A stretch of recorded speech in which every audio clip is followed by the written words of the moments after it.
Dr. Vineet Talwar. I'm the Director of Medical Oncology at the Rajiv Gandhi Cancer Institute and Research Center in Rohini. Today we'll be talking about some issues which are related to ovarian cancer.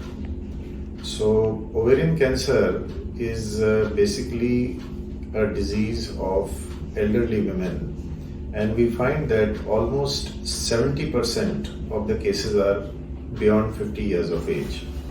As far as the incidence of ovarian cancer is concerned, we find that this is the fifth most common cancer in the females.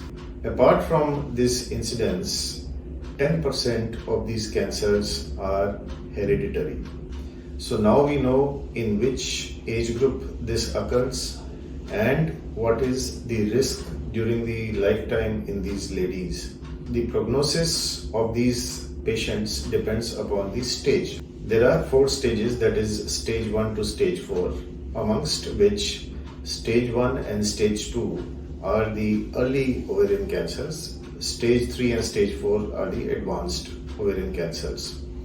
So why is this important? It is important because as you go up these stages, stage 1 and stage 2 have a very high chance of survival, whereas stage 3 you treat 100 ladies, you get benefit in about 10 to 20%, and in stage 4 if you treat 100 ladies you get long-term survival benefit in about just 1 to 5 of them. So it is very important to know what is the stage of these patients of ovarian cancer. So whenever we embark on treatment for these ladies, so once we know the biopsy and we know the scan, we know the stage of the disease, and stage is the one which decides further treatment. By further treatment I mean is the treatment modalities are surgery and chemotherapy plus minus targeted therapy.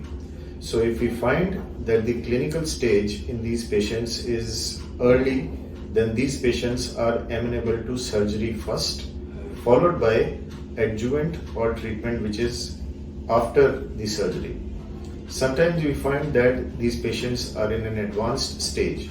So in these patients what we do is we give them chemotherapy, we reduce the size of the tumor and then subject them to surgery, which is known as a sandwich approach.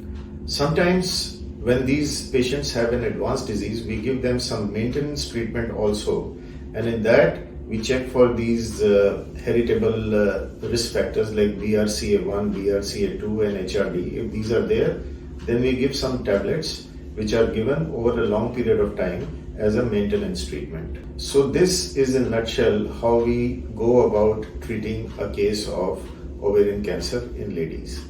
Thank you.